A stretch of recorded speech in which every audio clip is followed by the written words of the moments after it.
Hey there, welcome to Marcelian&Flame, the place where we tell you it's okay to play what you like, so long as you like one of today's 5 specs that are definitely not meta, yet somehow are really good in both raids and dungeons.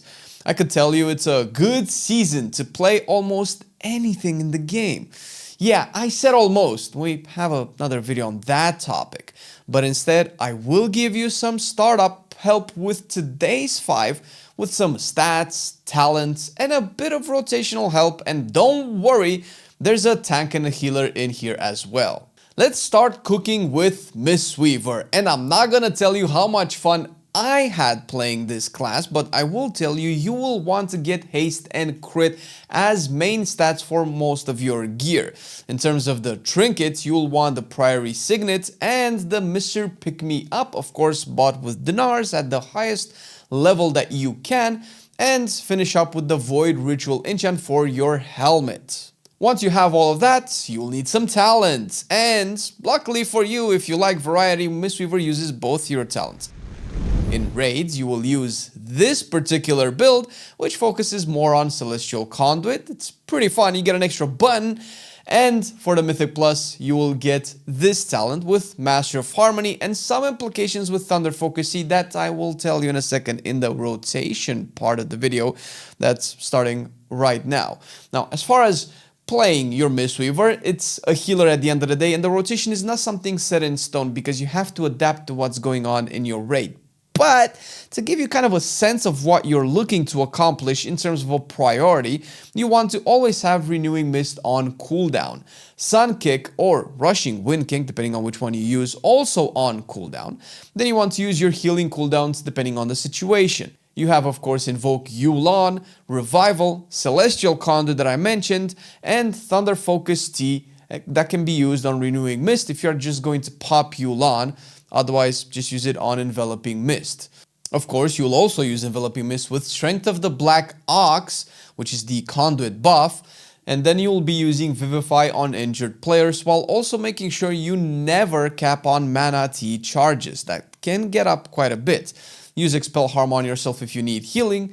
Chi Burst through as many allies as possible for even more healing, and then you deal damage and healing by putting Sun Kick on cooldown, building Teachings of the Monastery stacks with Tiger Palm, and using Blackout Kick to reset the cooldown on Sun Kick, especially when you have 4 stacks of Teachings when you really want to use Blackout Kick then.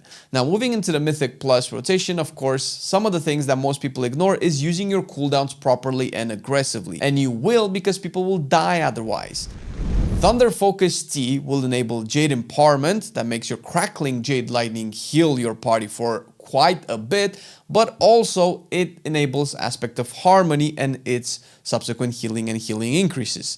You also have Shaylan's Gift, Invoke Chi-Ji, and Revival on top of it all. Use your Jade Fire Stomp to activate your Damage Heals Allies passives. Cast Renewing Mist before it caps, use Sun Kick on cooldown, use Thunder Focus Tea before it caps or when someone is injured. It has benefits based on what spell you empower.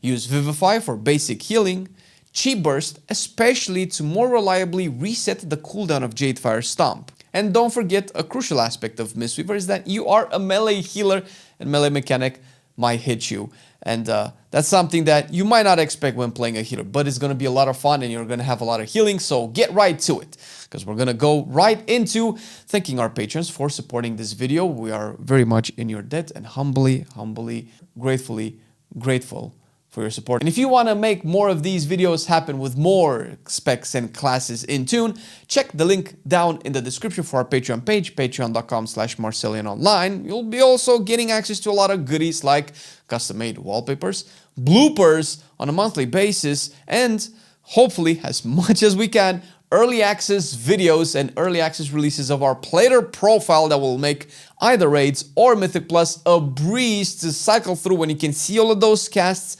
boss phases, dispels, and everything that your little heart can need in an AoE encounter, but also raids as well. Thank you, patrons, for making cool things happen. Now, speaking of cool things, Frost Death Knight is a spec that's surprisingly doing quite a lot of damage, and don't get fooled by my performance in these footages because I'm only 650 something item level. I do have my 4 set and some okay-ish trinkets, but my weapons suck.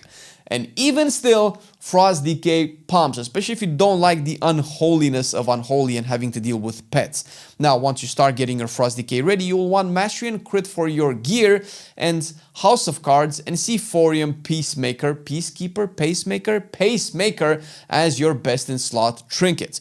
And finish it up with a Void Ritual on your helmet enchant as the Horrific Visions gear of the season, I suppose. In terms of talents, you won't have as much variety as Mistweaver. Unfortunately, you will be playing Deathbringer now in both contents, even though Rider is not that bad as well. And you'll be using this particular build for raids, and in Mythic Plus, not much changes, maybe like 1 or 2 points, and you'll be using this talent build instead. And the rotation will be fairly similar between the two. Now, you will just start by using Frost Strike to keep your Icy Talent and Unleashed Frenzy up, at all times ideally. You will apply Frost Fever with Howling Blast next in terms of your priority, Remorseless Winter next, unless Pillar of Frost comes up soon, in which case you will want to save Remorseless Winter for that particular damage window. Use Death and Decay before your major cooldowns, making sure to always save a charge up ready when in AoE, particularly to cleave all of your targets and your cooldowns are coming up right in a second, which are Pillar of Frost and Reaper's Mark that you will always want to use together. Then you will use Obliterate when you have 2 Killing Machine stacks pronto. Frost Strike if you only have 1 Killing Machine and only 2 runes left, or 5 stacks of the Razor Eyes buff if you're playing the Shattering Blade talent, only in AoE. Consume the Killing Machines with Obliterate next, consume Rime with Howling Blast, Frost Strike as a filler, Obliterate next, Abomination Limb unless you are in your opener, in which case this is your first ability that you use. And don't forget that within your Pillar of Frost, you will generate Killing Machine with any Frost spending ability, whether it is Frost Strike or Howling Blast, so make sure that you don't overcap on Killing Machine procs. Now, Rogue is not a dead class, much to some people's disappointment. Why would you be disappointed in that? Rogue is actually really good. And we debated on whether or not Outlaw or Assassination should be on the list, but Outlaw is currently cranking really hard. It is a little bit harder to play, but if you're up for it, you're in for quite a treat. You'll be gearing yourself with versatility and haste as stats. As for the trinkets, you'll want Gear Grinder Spare Keys, the raid trinket, but can also be purchased with dinars, and the Seaphorium Pacemaker as well. Of course, always have that Void Ritual on your helmet. For the builds, you'll be playing similar builds. You'll have this particular build in Mythic Plus, keep it rolling, while in raids you'll be playing this build as well. With the rotation having most things similar, 1 or 2 exceptions of course.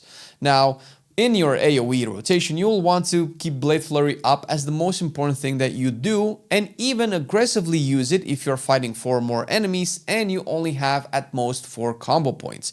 Still in AoE, you will use Keep It Rolling when you have 4 buffs up from Rolled Bones, while the rest of the rotation is the same for both raids and dungeons.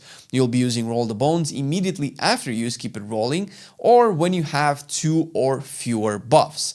Adrenaline Rush will be used on cooldown, Ghostly Strike also on cooldown. Also, by the way, keep in mind that this is off the global cooldown, so you could macro it into other abilities if you want to. Killing Spree when you have 6 combo points and Subterfuge is not up, and you are not in Adrenaline Rush since you would use Vanish, giving you Subterfuge anyway. Coup de Grace at 5 combo points if Subterfuge is also not up.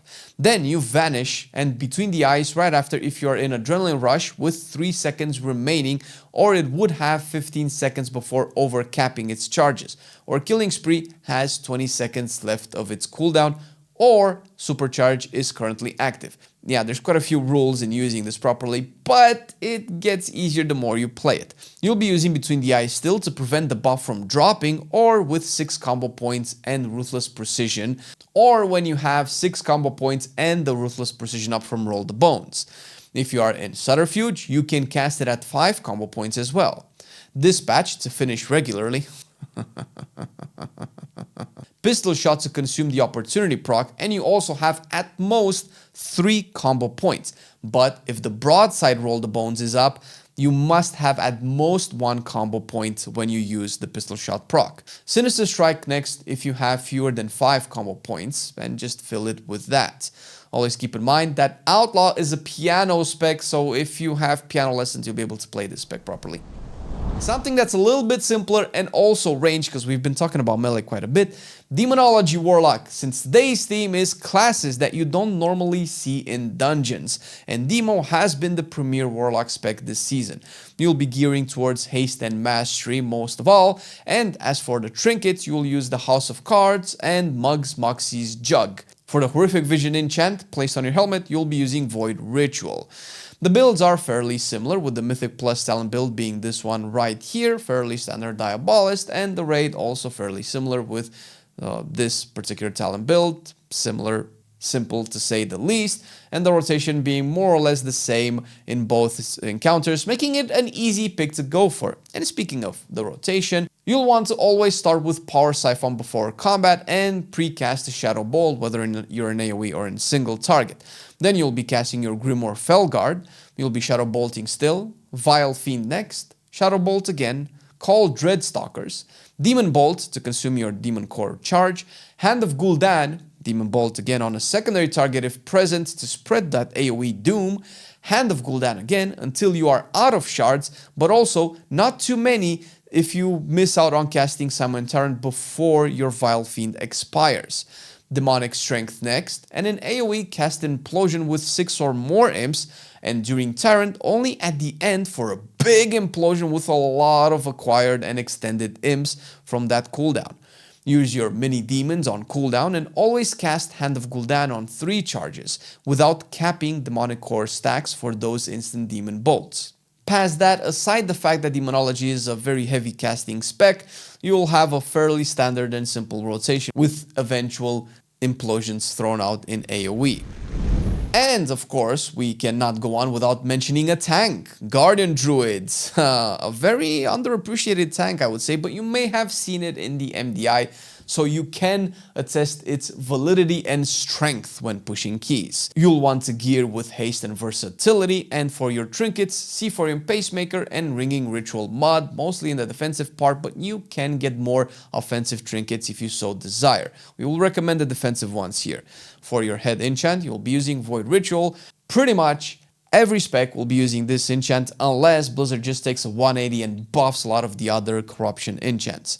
For your builds, you will have some variety here as well, with the Mythic plus talent build having a Loon's Guardian or a Loon's Chosen, I can never get these things right, with a little bit more focus on arcane damage, while the Raid build will be Druid of the Claw for more single target damage, dealing with Ravager and all of those juicy talents.